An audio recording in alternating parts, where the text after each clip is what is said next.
Welcome to the 15th episode of Always Remember, World War II Through Veterans' Eyes, Liberators of the Holocaust, Buchenwald concentration camp. Adolf Hitler's final solution was carried out in at least 44,000 concentration camps, ghettos, and forced labor camps spread out throughout Europe. An estimated 15 to 20 million people were murdered in these camps, including 6 million Jews. For the young American GIs who liberated them, the horrors of the Nazi concentration camps far outweighed anything they had ever experienced in war. Tasked with the welfare of prisoners, James S. Moncrief was one of the first GIs to arrive at Buchenwald. He quickly reported back to Major General Robert W. Grohl that the horrors he saw at Buchenwald were worse than anything he could have imagined. Robert Muhler stayed at Buchenwald about 1 week, restoring order and standing guard. He found himself drawn to the skeleton men walking around, and yet repelled. He had never seen such emaciated people. John M. Williams was given a ghastly tour of Buchenwald by one of the inmates, Mr. Bernstein, who showed Williams the various methods the Nazi used to murder Buchenwald's inmates, including inoculating them with disease, crushing their skulls, the gassing method, shooting, and the nail method. Seeing a dead soldier didn't bother Williams, but the walking dead at Buchenwald were ghastly. After the B-24 bomber he navigated was shot down over France, Art Zander spent 7 weeks in hiding until he was double-crossed by a Frenchman and turned over to the Gestapo. Zander was horrified to learn that instead of being sent to a prisoner of war camp, he was one of an unlucky 870 American soldiers deemed terror fliers by Hitler himself and ordered to concentration camps. At Buchenwald, Zander and his fellow GIs avoided the wife of the camp's commandant. Nicknamed the Bitch of Buchenwald, she walked around the camp admiring the men's tattoos. If she saw one she liked, she had them murdered and skinned. Those stories and more in this 15th episode of Always Remember World War II Through Veterans' Eyes. I consider this 3-part series on the liberation of the concentration camps to be the most important episodes in the podcast series. During the 1990s, while serving as a teacher with the Department of Defense schools in Bad Kreuznach, Germany, my family and I visited many of the sites associated with World War II, from the beaches of Normandy, where the D-Day landings took place, to the Ardennes forest, where the Battle of the Bulge was fought, to the death camps of Auschwitz, Buchenwald, and Dachau. We saw what was at stake in World War II, when not only democracy in the U.S., but throughout the world hung in the balance. I began to write to World War II veterans to thank them for their service. I sent them pictures of the sites that we visited. I invited them to share their stories with me, and I promised to keep them alive in the classes I taught. What I never could have anticipated was that veterans shared their stories with their buddies and printed my letters in their reunion newsletters. I was soon corresponding with approximately 140 World War II veterans, 20 of whom received the nation's highest honor, the Medal of Honor. I had more material than I could ever use in the classes that I taught, so to keep my promise, I wrote Always Remember World War II Through Veterans' Eyes and launched this series of podcasts based upon the book. As the Siegfried Line was shattered and the Allies penetrated deep into Germany, concentration camps were exposed, where Hitler's final solution to exterminate the Jews, Gypsies, homosexuals, developmentally disabled, communists, and enemies of the state had been carried out. For the soldiers who liberated them, the horrors of the Nazi death camps far outweighed anything they had experienced in the war. Between 1933 and 1945, the Nazis set up at least 42,400 concentration camps, ghettos, and forced labor camps throughout Europe. Within these camps, the Nazis killed an estimated 15 to 20 million people, according to research conducted by the Holocaust Memorial Museum in Washington, D.C. At least 6 million of the dead were Jews. Instead of relenting when Germany's defeat appeared all but certain, the Nazis accelerated their production line of death. Heinrich Himmler, Hitler's second in command, knew that dead men told no tales, and desperately wanted all of the concentration camp inmates executed before they could be liberated by the Allies. With the Allied advance fast approaching, Himmler ordered that the buildings in the camps be burned and the prisoners executed or marched to other older camps located deeper in Germany. Buchenwald concentration camp was liberated almost by accident by a patrol led by Captain Friedrich Keffer of the 9th Armored Infantry Battalion. It was the second concentration camp liberated by the Americans. Ohrdruf had been liberated just days before, but only 75 prisoners were found still alive when it was liberated. Captain Keffer's patrol was in a little village outside of Weimar when they came across 3 or 4 Russians who were fighting 2 or 3 Germans with fists and knives.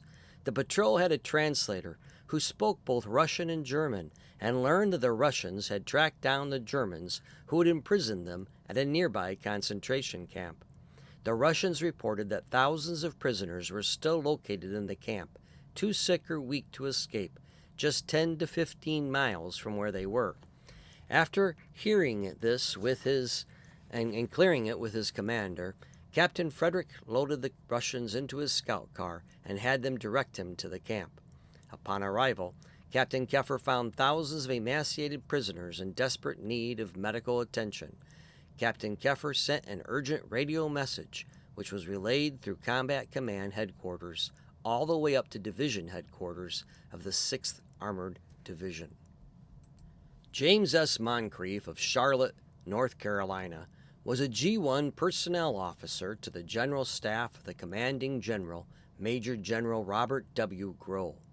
As such, the welfare of prisoners was Moncrief's responsibility. If things were as bad at Buchenwald as Captain Keffer had described them to be, Moncrief knew there would be a dire need for supplies of all kinds. Moncrief quickly consulted with Cale Boggs, G-Force Supply and Logistics Officer of the division, to radio General Patton's headquarters for help. Boggs would later become a congressman, governor, and senator from Delaware. Realizing Boggs needed a more accurate assessment of what was needed, Moncrief went to Buchenwald himself, arriving just a couple of hours after Captain Keffer had found the camp. In a June 13, 1996 letter, Moncrief described his actions at Buchenwald. "I won't attempt to relay any of the details of the horrors I saw at the camp. My message to Boggs was that the situation was far worse than we had ever imagined. When I got back to division headquarters, he and I spent the better part of the rest of that night reporting to Army, answering their questions. As a result of the information that we gave to the Army, Patton's headquarters was able on the very next day to start the relief effort and sent all of the required troops, medical engineers, and others required for the job. I do not have personal knowledge of the actual things that went on in that process. My division continued on its mission of chasing the German army." By April 1945, Robert Muhler of Lima, Ohio, had already seen the horrors of war prior to his arrival to Buchenwald. The body bags beside the road, the dead German soldiers, thrown onto the back of a truck of a Graves registration unit. Mueller's unit had seen plenty of action since landing on the beach at Normandy on September 3, 1944, 3 months after D-Day. They had surrounded the Germans in Cherbourg, France, chased them through Belgium and Holland, fought in the Battle of the Bulge, and crossed the bridge at Remagen, pushing the Germans back. Along the way, he had lost his friend Don Anderson after he was hit by enemy artillery, and another buddy, Lou Giesti, from Philadelphia, who had been a wireman and was fixing lines between their medium artillery guns when he was shelled by the Germans. As a scout corporal for an artillery battalion, Muhler had been on the front lines, and I knew what death was. But by April, with the Germans on the run everywhere, Muhler had been reassigned as a security guard with a unit of approximately 30 men to set up roadblocks and checkpoints, and to establish order at refugee camps. Like Keffer and Moncrief before him, Muhler had no idea what to expect when he rode up the mountain just outside of Weimar and got out of his truck at Buchenwald. Buchenwald's prisoners were eager to show their liberators the horrors that had befallen them at the camp. Muhler vividly recalled liberating the camp and the tour that one prisoner gave him. I saw a German machine gun set up facing down the road, and then I saw a 3/4 ton pickup truck with a Nazi soldier standing in it, his head bleeding and a bandage covering a wound. We learned that our advance was so quick that the SS guard in the camp, leaving their guns, they fled the camp, leaving their guns set up.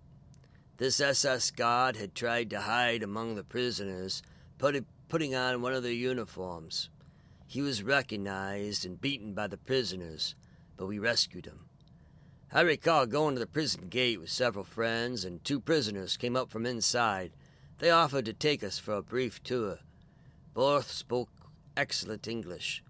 They took us first to the crematorium, and as we walked toward the building, we passed piles of bodies, stacked like cordwood, waiting to be burned. Their naked bodies had swollen bellies and arms and legs like sticks. We were taken down to the crematorium, and one prisoner pointed out a wooden chute, like a coal chute, leading down to the basement. He explained that the SS, they didn't like to waste bullets. If they wanted to get rid of a prisoner, they forced him to bend down with his head over the chute. He was hit over the head, crushing his skull, and flung down the chute, where the skull was further crushed by other SS guards. We were all shocked. We went down to the basement, and we saw where the bodies arrived after they were being thrown down the chute. A prisoner pointed out the meat hooks on the wall, where the bodies were hung until they stiffened. I vividly recall the prisoner explaining how the SS guards tried to wash the blood away, knowing that we were coming, but the stains were very obvious. The furnace was in the basement, where the bodies were cremated. When I returned, 50 years later, for the memorial event, the furnace was upstairs. But the horror didn't end there. Right beside the crematorium was a wooden barracks called a hospital. It wasn't there 50 years later. We were taken inside, and as we walked down the middle of the barracks, we saw men starved, lying on the floor. The only difference between them and the ones outside stacked like cordwood was that they lay still, but their eyes moved, following us as we walked by. They were waiting to die, beyond any help from our medical team, who arrived later. The procedure of the SS was to slowly starve a prisoner until he became so weak that he couldn't walk. He was then taken to the hospital, where he died. His body was added to the stack on the outside, waiting to be cremated. Our unit stayed at Buchenwald about 1 week, restoring order and standing guard, keeping the prisoners from wandering off. But they were so weak they had trouble walking, merely milling about, gazing at us with surprise and curiosity. There were women and children in the camp, all dressed in striped uniforms. No doubt the parents of the children were gone. During that week, an American commander came to the camp, and troops brought up citizens from Weimar, the mayor, businessmen, doctors, church people, to help clean up the mess. But as I understood it then, it was done to demonstrate vividly what Buchenwald camp really was. Civilians from Weimar had never been there. We moved on after about 1 week. During his time at Buchenwald, Muhler found himself drawn to those skeleton men walking around, and yet repelled. I had never seen such emaciated people. Yet he felt no animosity towards the German soldiers, believing that most did not know anything about the atrocities that occurred within the concentration camps. Muhler was a deeply spiritual man who would become eventually a Presbyterian minister. Muhler regarded Buchenwald as a demonic evil to which all of us humans on our own can succumb. He also understood, love sets us free. For Robert Muhler, he could not separate the nightmares he saw at Buchenwald from another horrible memory at Remagen. After having crossed the Ludendorff Bridge, while moving down the Rhine towards the castle, Muhler came across a rowboat at the river's edge with 2 dead German soldiers in it. Both were lying on their back, their blue faces turned up towards the sky. One was in his 40s, the other merely a boy, no more than 16. Both had likely been strafed by American planes as they fled the advancing units. Something drew Muhler and the GIs he was with to the boy. One of the GIs pulled out the young man's wallet, and they began looking through it. Muhler didn't touch anything out of respect. In any event, my colleague went through his wallet and pulled out photographs of the boy's family. There are about 6 or 7 people, probably his parents and younger brothers and sisters. As I gazed on those pictures, I thought of my own mother and father and my younger brothers. Needless to say, for me, it epitomized the horror and brutality of war. I imagine the grief his parents would feel when they learned of his fate. They probably had prayed for his safe return home. A graves registration unit would come later and pick up the bodies and check the dog tags and notify the family. Your son died. Our deepest condolences. I carry that memory with me, and it reflects the other side of Buchenwald, the human pain we all experienced, all of us tied together in one bond of hope. Maybe it was that young soldier or the horrors he witnessed at Buchenwald, but Muhler later became a pacifist, explaining, "We don't stop the killing by more killing, and I trust in a greater power to lead us all into being peacemakers, who shall be called the sons of God." John M. Williams of Honolulu, Hawaii, was just 17 when he accepted a federal civil service appointment in Washington, D.C. with the War Department Signal Corps. It wasn't long before he enlisted in the Army and was assigned to the forward echelon of the headquarters for the Normandy invasion. Williams landed on Omaha Beach on D-Day +1. Williams recalled moving the headquarters 23 times as the front progressed through France, Belgium, and Germany. Only during the Battle of the Bulge, while stationed in Spa, Belgium, did the headquarters move in the opposite direction, retreating some 20 miles. It was a terrifying experience for Williams as German buzz bombs landed in the vicinity. These bombs were fueled to go certain distances in a given direction, and when the fuel was consumed, the motor cut off. In the absence of the noise, no one knew that the bomb would land in the vicinity. This causes quite a lot of stress and tension.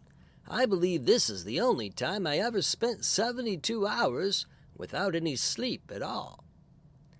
But it was at Buchenwald that Williams witnessed the stuff that nightmares were made of. After the war, while attending Texas Christian University in 1946, Williams wrote about what he found at Buchenwald in an essay he called Concentration Camp Chaos. He never published the essay and sent me a copy of it.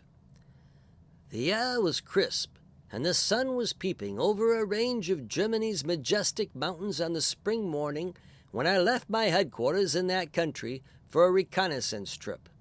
No one on earth with a civil mind would have suspected that death and chaos were anywhere near. Indeed, it was a type of morning which made me thankful for life itself, and for a brief period, I wasn't even unhappy about being in the Army. Perhaps it is unwise for anyone to give vent to emotions, either good or bad, since an incident will surely occur to change the scene drastically. Such was the case on that April morning when I visited the infamous Buchenwald concentration camp.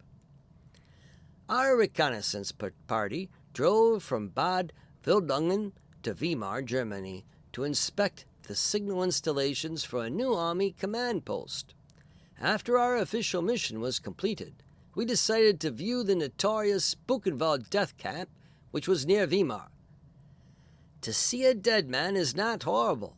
However, an unbelievably ghastly reality is to see a dead man walking, as in this prison, where starvation was a favorite method of killing. Buchenwald prisoners included Jews, Russians, Czechs, Poles, Frenchmen, Dutchmen, Belgians, political prisoners, and a few English and American fliers. Men, women, and children were among the thousands whose fate led them to death at the hands of Nazi murderers. An English-speaking German Jew, Mr. Bernstein, was an inmate of this institution. Mr. Bernstein met our party at the gate of the prison, and he voluntarily offered his services as a guide. We were especially fortunate in this respect, and we received much first-hand knowledge about the camp as well as many intimate notes.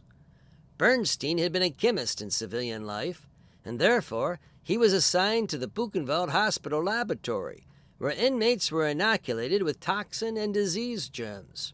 Once the prisoners contracted diseases, they were used to furnish serum for frontline German soldiers.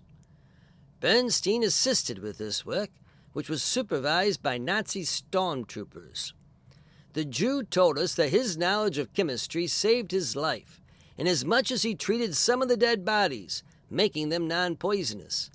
After treating the dead bodies, the Jew confided that he ate some of them to keep from starving. Upon my honor, I do not believe he lied, as no one would have reason to tell such a lie. Bernstein also helped load bodies onto the wagon for the camp crematorium, where the dead were burned. The prisoner told us that there was no official count of the bodies which were cremated. We were escorted to the sick wards of the camp, where all prisoners beyond the working stage were taken. Buchenwald was a combination labor-starvation camp. All prisoners were field and factory laborers until they collapsed from the lack of food. The prisoners were then taken to the sick wards to die. These wards were one-room, barn-like buildings, approximately half the size of the Texas Christian University gymnasium. Each ward held 2,000 to 3,000 dying men. These men were lying on the floors and in pigeonholed shelves built into the walls. There was no bedding, heat, medicine, or any sort of attention. Several times daily, the death wagon was brought around to the wards to collect the dead, just as if they were garbage. Bodies were thrown onto the cot as if they were sacks of potatoes. Next, Bernstein took us to the crematorium, where the bodies of the dead were destroyed. They were destroyed by coal fire in the camp, provided that there were no orders from the Denmark soap factories for the dead. Many trainloads of dead were shipped to the Nazi soap factories in Denmark and made into that ever-scarce item. The other notable methods of death in Buchenwald were the gassing method, shooting, and the nail method. The latter method was a unique device for killing the condemned. Prisoners were lined up next to a wall according to their heights. The executioner pushed a lever, and out of the wall shot a nail-like object into the head of each of the victims. The lever was then drawn back, and the death house was again ready for more condemned men. These systems were used when the camp became overcrowded and starvation was too slow. The commandant of Buchenwald was wed to a creature whose hobby was collecting tattoos. At intervals, the woman would wander through the camp searching for interesting tattoos on the chests and arms of the shirtless prisoners. If a tattoo appealed to Mrs. Horror, she would order the bearer of the tattoo to be shot. We saw many of the book covers, lampshades, pocketbooks, and bags made from this human tattooed skin. There were no sanitation facilities in Buchenwald, and many thousands of prisoners died of filth and disease. Orders were very definite in the camp, and the most minute violation of any order meant torture or death to the guilty. The punishment consisted of a beating with huge poles, or hanging by the heels from a tree limb. The citizens of Weimar were ordered by the United States military government to march through the camp and view the corruption set in action by the German army. Most of those who went through the camp wept bitterly. Perhaps the average German citizen did not know of the war crimes. And true enough, most of the German soldiers who committed the crimes had their orders from higher authorities. Only an outline of the innumerable atrocities committed in this camp can be made. Words defy true description of torture and death. The untainted minds of most Americans cannot fathom cruelty at a barbaric and chaotic stage of development. Such a state of affairs as existed in the German concentration camps gives us cause to ponder over the direction of our modern civilization. This scant description of the heinous crimes perpetrated in corrupt Germany is brought to light again that we might better understand freedom and liberty. The only substitute way to preserve our freedom and liberty and prevent a recurrence of such crimes is to constantly remind ourselves of the past, that we will always be alert to guard our future. The shocking description of the horrors Williams found at Buchenwald left his TCU professor nearly speechless. Inexplicably, the only comment the TCU professor made on the paper was "good job." After experiencing such traumatic events in the war, it must have been difficult for young veterans like Williams, who took advantage of the GI Bill to attend college, to deal with inane comments such as this from professors who could clearly not relate to the experiences of their students. The Buchenwald commandant's wife, referred to as Mrs. Horror by Williams in his essay, was Elsa Koch, who was more generally known as the Bitch of Buchenwald. After the war, she was tried for war crimes by a U.S. military court and sentenced to life imprisonment for instigation of murder and cruelty to Buchenwald's inmates. In 1967, at the age of 60, Koch hung herself in her prison cell at the Bavarian Women's Prison in Eichach, Germany. Art Zander of Rockford, Illinois, was one of an unlucky 870 American soldiers who were imprisoned in Nazi concentration camps instead of prisoner of war camps. Zander found himself an inmate of Buchenwald after the B-24 bomber he navigated was shot down over France 4 days after D-Day. After 7 weeks of hiding, he was double-crossed by a Frenchman he thought was with the resistance and turned over to the Gestapo. The captured airmen had hoped they were about to be liberated when they heard the Allies were advancing on Paris. Instead, the Gestapo herded them into railroad cars to begin their journey to Buchenwald. It was a brutal trip, one that Zander barely survived. 60 of us were in cattle cars. There was no room to sit or lie down. We had to stand up for 5 days with no food or water. That was rough, really rough, he said, shaking his head. Some of the soldiers had learned about Nazi concentration camps. When they learned that Buchenwald was their final destination, they couldn't believe it. On approximately August 30th, 1944, the airmen arrived at Buchenwald. As soon as they entered the camp, the airmen had their hair cut off. Then they were sent to the showers, which the airmen suspected had a more insidious use than bathing. They took us into the shower room, and there were dual vents. We recognized what it was right away. One was for water, and one was for gas. We thought, this is it, but they turned the water on. The Nazi guards took the airmen's clothes when they went into the showers, and they didn't replace them right away. The airmen never were given concentration camp uniforms, but were instead given clothes taken from dead prisoners. Shoes were not included, at least not at first. Nor were the airmen assigned to a bunkhouse. Instead, they were instructed to stay and sleep on a rock slab, the cement foundation of a bunkhouse. On his 3rd day at Buchenwald, Zander saw B-17s flying towards the camp. Zander could see that the B-17s were dropping smoke bombs, indicating the target for the bombers. The factory outside Buchenwald, which made component parts for the German V-1s and machine guns with slave labor from the camp, was hit hard. The factory was set ablaze. Angry guards commanded Zander and the other airmen to put out the fire. "You started that fire. Now put it out!" Zander recalled the command. The airmen struggled to put out the fire, their bare feet burning since they had not yet been issued shoes.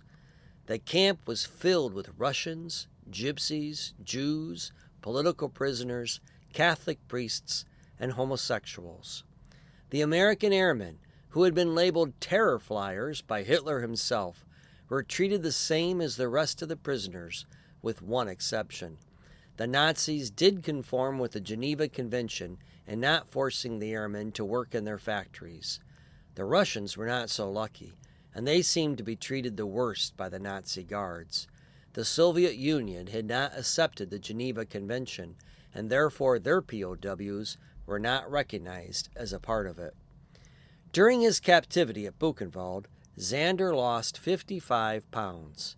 His days were spent either thinking about food or looking in vain for something to eat.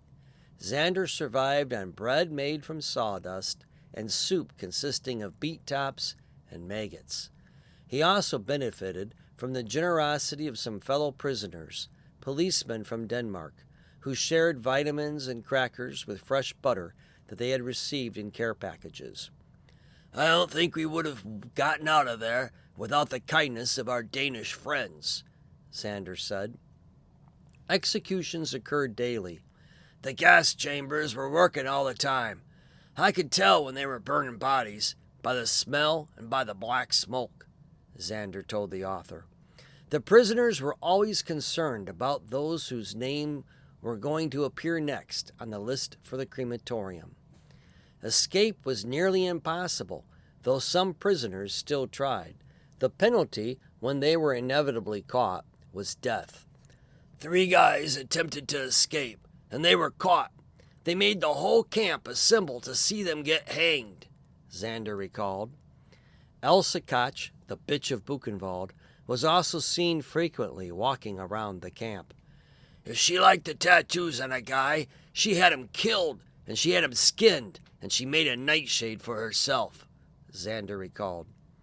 Zander did not share the generally positive opinion most veterans had towards German civilians. The German civilians would spit on us, and they'd call us terror fliers. Some of the things they did to us, I wouldn't want to tell you, Zander said.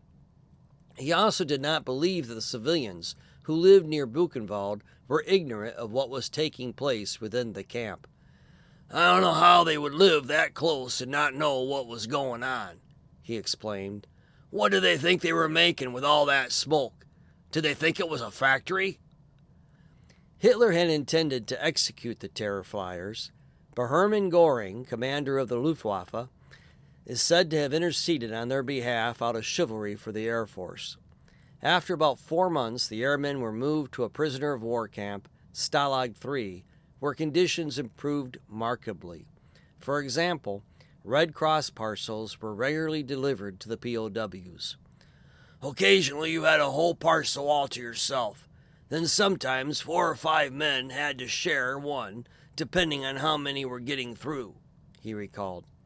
Approximately 12,000 to 14,000 POWs were imprisoned in Stalag 3, which was located near Berlin. The camp was divided into compounds by nationality. Zander was assigned to the North Compound, which was primarily British, so he was separated from most of the airmen he knew from Buchenwald. After Buchenwald, life in the POW camps didn't seem nearly so bad. The POWs were allowed to attend church services. Zander remembered a Catholic priest who held a mass in the compound. He had deliberately sought to be captured so he could support the spiritual needs of the POWs. A few professors in the POW camp even taught college classes, some of which were later recognized for credit after the war by various universities. The YMCA also donated books for the library in the POW camp. During the final days of the war, the Germans considered the POWs too valuable to allow them to be liberated by the approaching Allies.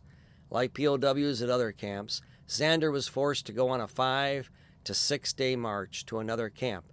Zander took advantage of the march to make the first of 2 escape attempts. I was recaptured by some Hungarian SS, and I tried to use a letter that I'd received from Rosemary, his girlfriend, who later became his wife, as my official papers. It was marked geprüft and had an official German stamp on it. I almost got away with it, except a young eager beaver who thought they should check with their captain ended my chance of getting away. Zander had better luck on his second attempt and managed to rejoin the American forces, the Black Hawk Division of a cavalry reconnaissance outfit. Having just escaped as a POW, Zander didn't have a uniform, weapons, or supplies. The GIs adopted the former POW and even gave him a sought-after Eisenhower jacket.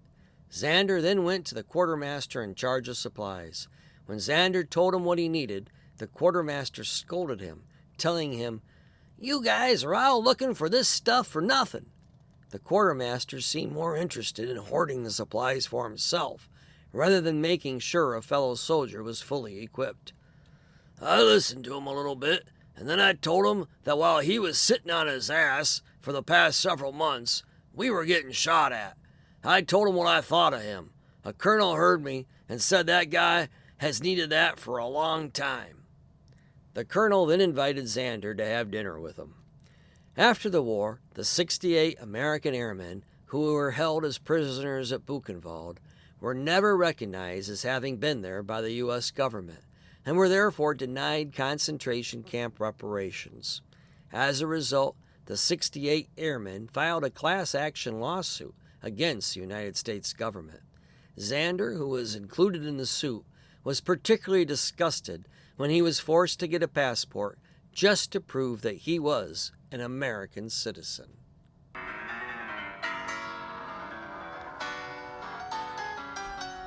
Our song today, A Night of Prayer, was written by Polish musician Joseph Kropinski, who was a concentration camp inmate at both Auschwitz and Buchenwald. Despite enduring the harshest of conditions in the concentration camps, Kropinski somehow still wrote 300 songs during his long imprisonment. He survived the Holocaust and died in 1970 in Wrocław, Poland. If you liked this podcast of Always Remember World War II Through Veterans' Eyes, please leave us a review on whatever podcast network you use. Follow our podcasts and tell your friends.